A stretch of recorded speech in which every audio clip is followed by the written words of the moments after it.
Okay. Dr. Mike Nelson, welcome to the Life After Impact podcast. I'm so excited to have you on here. I first met you and heard you speak at the Carrick Institute's International Clinical Neuroscience Conference. I think that was maybe back in like 2017. Yeah, that sounds about right. Yeah. And so since then, I've gotten to pick your brain a little bit about your specialty. You're an extreme human performance specialist, a fitness and nutrition educator, a researcher, a speaker, and you have your own podcast called the Flex Diet Podcast. Yep, that's right. Okay. And you've been doing that for like 4 years. You're on episode 320 something. Yep, yeah, it's Awesome. been fun. Yeah, it's been a good time. Great. Well, today I wanted to talk about exercise intolerance, since you are an exercise physiology specialist. And many of the patients that I see with post-concussion syndrome, what's interesting is that when I have athletes, it seems like there's a big emphasis on the exercise intolerance piece for them. But when I have just your average person who was rear-ended in a car accident, got a concussion, also maybe some neck trauma, they come to me, and it might even be months to years afterwards, and they clearly have exercise intolerance. But because they're not a professional athlete, it's like everybody else just kind of ignored that. And Yep. that always bothers me because the ability to exercise is so important for everybody, for longevity, for overall health, for blood sugar control, for sleep, for stress management. And so I pay close attention to that. And so I wanted to bring you on the show and talk about your experience, because I know you've been sent some pretty difficult cases. You've worked with people with post-concussion syndrome, exercise intolerance. So why don't you start out by maybe differentiating between exercise intolerance, what that means, versus somebody who's maybe just deconditioned or has a lot of kind of general fatigue? Yeah, the simple way of thinking about it is post-concussion, a lot of people, it's the nervous system, it's gonna be their rate limiter on exercise, not their metabolic system. So an example is if you have a high-level athlete who has a horrible concussion, something like that, and they start to get a little bit better, and all of a sudden they're extremely intolerant of exercise, meaning even a couple of minutes sometimes can be just a horrible experience. They become symptomatic, etc. They didn't spontaneously detrain that to that level in those 2 or 3 or 4 days or whatever it was. Like their all mitochondria didn't go, screw you, we're going out to lunch, we're not doing it anymore. Like they Yeah. have a lot of those residual properties still there, but it's their nervous system that's like this huge break that is making them symptomatic because of the other things going on. And it gets harder to sort out a little bit with someone like you mentioned who maybe has not had this diagnosed, maybe hasn't really done a lot of formal exercise in 1, 2, 3 years, etc. Yeah, in those cases, you probably have a combination of stuff. You've got still those nervous system effects, and you probably have a lot of massive, like just physical detraining at the same time. But I think it many times gets confused as, oh, they're just out of shape now. They don't want to exercise, that type of thing. Where it's actually, which we'll get into, it's the nervous system that's putting the brakes on exercise. It's not due to metabolic fatigue or even energy systems or anything related to that. Yeah, that's a great differentiation. And then in terms of like diagnosis, obviously our gold standard is the Buffalo concussion treadmill test. And then a lot of times it's also, I would say, the case where you have people that come in that are like, well, I just know that if I get on a treadmill and I start walking or I try to go for a walk, all of a sudden within maybe they have a time limit. They say I can walk for maybe 10 minutes or I can walk for 20 minutes. And then all of a sudden I get the headache, the dizziness, the nausea. And then for some people, that might actually throw them off for the rest of the day. For other people, they can recover within 30 minutes. But what are the metrics that you're looking at when you're working with people? Like, are you paying close attention to working within a certain heart rate zone for each individual, or kind of what are the metrics you're paying close attention to?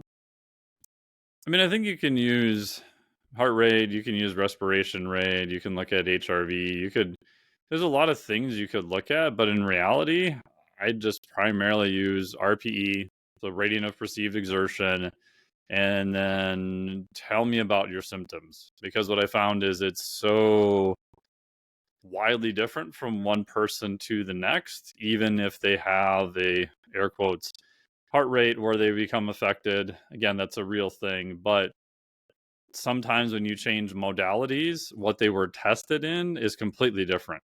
Right. So you may have someone who Mhm. did a treadmill test and they say, yeah, I'm good to about 140 beats per minute, or, whatever the number is. They get on a rower, they get on a bike, they barely hit 85 beats per minute. And they're like, oh my God, I felt horrible. This is like the worst experience of my life. So I tend to just go by symptoms of where they would run into issues. And then in my head, I'm trying to figure out, is that a time thing? Is it an intensity? Is it a heart rate? Is it an RPE? Or is it a modality? Or maybe they did some neuro drills beforehand. Maybe it was a bad day. Maybe their HRV is dog crap, so they're already highly sympathetic. We'll get into some of those things. And that's the hard part, is a lot of times it's not super stable. So I'm just looking for those patterns. So let's say, oh yeah, every time I go for a walk, when my heart rate hits around 110, 10 minutes in, that's it. Okay, if we can find that that's kind of the hard limit repeatedly, cool. Okay, now we have something to work with. We're going to try to stay under that limit. And that could be very different across the board. So I tend to, as basic as it is, just use primarily what are their symptoms, and then back out from that. Okay, how long were you able to go? What was your heart rate? What was your RPE? What was the modality? Once we can then figure out patterns, oh yeah, every time I get on the bike, I hit this certain heart rate. Within 5 minutes, I'm toast.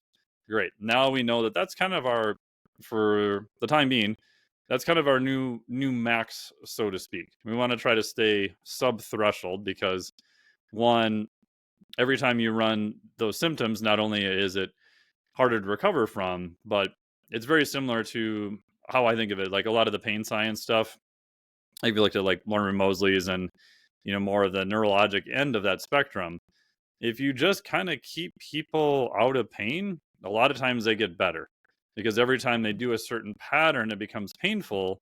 You're literally, via neuroplastic changes, associating, oh yeah, every time I move my right elbow this far, it's painful, right? So you run that neurologic loop pattern also. The same thing happens, I think, in these cases of exercise. Is, are there true physiologic changes that happen? Yep. Are there true neurologic changes that happen? Yep. But I want to stay away from the association pattern, that I don't want them to learn this is their limiter. So if I told them, okay, bro, just go out every day and just, I don't know, run until you get symptoms and then stop.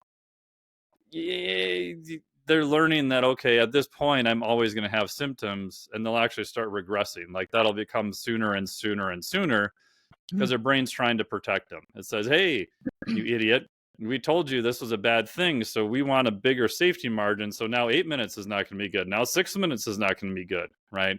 The same thing, you have people repeating the same pain patterns over and over. It's really hard to get them out of that loop because they have that constant association all the time. So part of what I'm trying to do is to not have that association, have it go the reverse. See, you can do some exercise, even if it's only 5 minutes, without symptoms. This doesn't mean that every time you exercise, you have symptoms. It means that we may have to change that. We may have to work around it. We may have to progress towards it, but trying to, well, psychologically and neurologically, not kind of build a bunch of poor habits and poor associations that eventually at some point you're going to have to undo. Yeah, I really like that you said that about, well, not necessarily needing to like always do the gold standard testing for everybody, and that it's perfect. You can still help someone to a very profound degree by really just kind of paying attention to the basics in Oh, terms yeah. of heart rate, breathing, pain, symptoms, and also that idea that their response on a treadmill might be completely different from their response on a bike. Or I know for me personally, put me on a rower, put me on a bike, or make me run, and I'm okay. But if you make me swim, I will be hyperventilating, and I will fatigue so fast. And there's some kind of psychological thing that I have about being in the water and having my head under the water and not being able to breathe whenever I want to. Yep. And so I could see that even for myself, that if you were going to try to test me, my whole physiology would change if you suddenly threw me in a lake and said, go swim, and then monitored my heart rate. Yeah, and we see this, not post concussion, right? Lance Mhm, Armstrong ran a marathon and didn't win, right? It wasn't because his mhm, VO2 max wasn't real high. It was just he's not trained as a high level runner. He did well, did good. mhm. But yeah, so unfortunately, in these kind of post concussion cases, that's just drastically exacerbated. Yeah, yeah.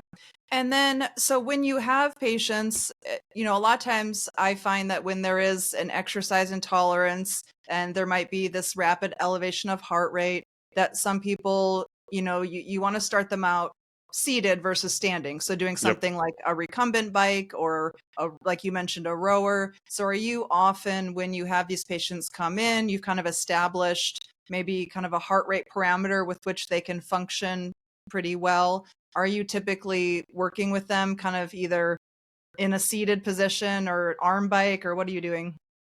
Yeah, typically, I mean, if I had a choice, my modalities would be stationary, not moving, right? Because especially if they're new, they may become symptomatic faster than what they think. So you don't want them to, tip over when they're running or have an accident or fall off their bike or, just from a pure safety standpoint. Mhm. Um, I'm not a big fan of the treadmill overall. Like, even go to most gyms and watch people their first few steps off of a treadmill. It looks like they were drinking. They're like, oh, whoa, wait, whoa. Like their brain is trying to literally recalibrate because the proprioceptive system says, hey, look, we're moving.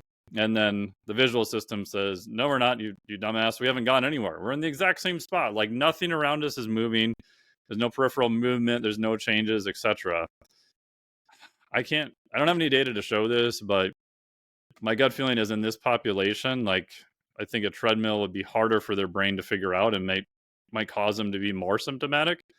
Plus, they're moving through space. There's more of a chance of an issue, etc. So mostly, I would do rower, upper arm ergometry is fine, bike is fine, something like that in a seated position. And for whatever reason, like those things seem to be such a different motor pattern, there isn't as much of that confusion. I think the treadmill is a little bit too similar to walking that you get onto some goofy stuff. Yeah, I think you make a really good point there that when you're on a treadmill, there is, in a sense, kind of a vestibular visual mismatch Oh between yeah, you think you're moving and yet the environment's not moving, and you are translating forward, but the actual image in front of you is not. So those are all really good points in terms of why a treadmill might actually be more problematic than other types of equipment where you can be stationary and moving. yeah. And as far as I can tell, and I'm not 100% sure on this, I think the use of the treadmill was just the crossover from the exercise phys world, where early on all they really had was treadmills, and then they had bikes. So a lot of labs now still like their main mode of exercise testing is just treadmill. Hmm. Yeah, yeah, that's interesting.